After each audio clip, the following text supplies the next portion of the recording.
And of course, Stephen Breyer is expected to formally announce his retirement at the White House today. That meeting with Joe Biden happening at 12:30 today.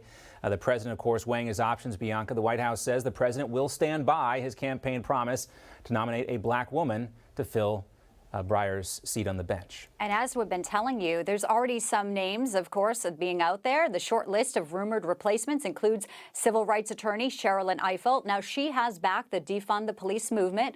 Also, there is U.S. Circuit Judge Ketanji Brown Jackson, who was previously on President Obama's short list, so she's been rumored for many years now. And there is U.S. District Judge J. Michelle Childs, who was just nominated, John, by Biden for the U.S. Court of Appeals. Of course, another name being brought up is California Supreme Court Justice Leondra Kruger.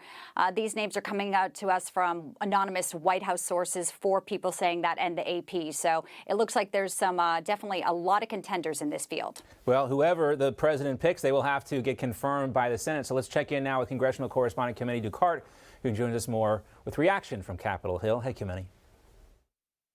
John and Bianca, here is the big picture. Even though Breyer's resignation is not going to shift the 6-3 conservative makeup of the court, it will allow Democrats to appoint a liberal justice that has the potential to serve for decades. But it's actually a major signal from the Biden administration that they're not optimistic about the midterm elections, wanting to push this through while they have a Democratic majority in the Senate and a Democratic president in the White House.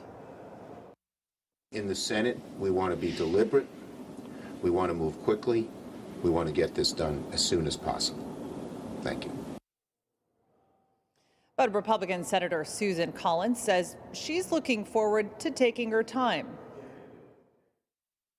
As you know, I felt that the timetable for the last nominee was too compressed. This time there is no need for any rush. We can take our time, have hearings, go through the process, which is a very important one. It is a lifetime appointment after all.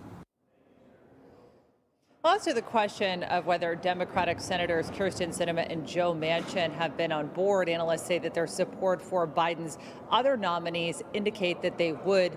Manchin said this in a statement. He said, "I take my constitutional responsibility to advise and consent on a nominee to the Supreme Court very seriously.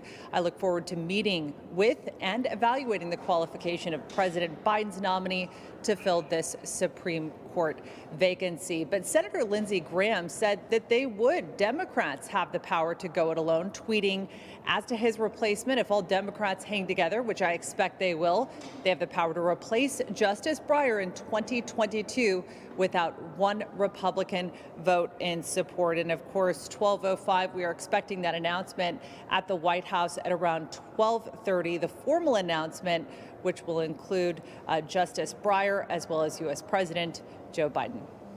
All right, let the vetting begin. Kilmeny Duchardt, thanks for that. We'll also get a live report from James Rosen, who will be at the White House at 12:30.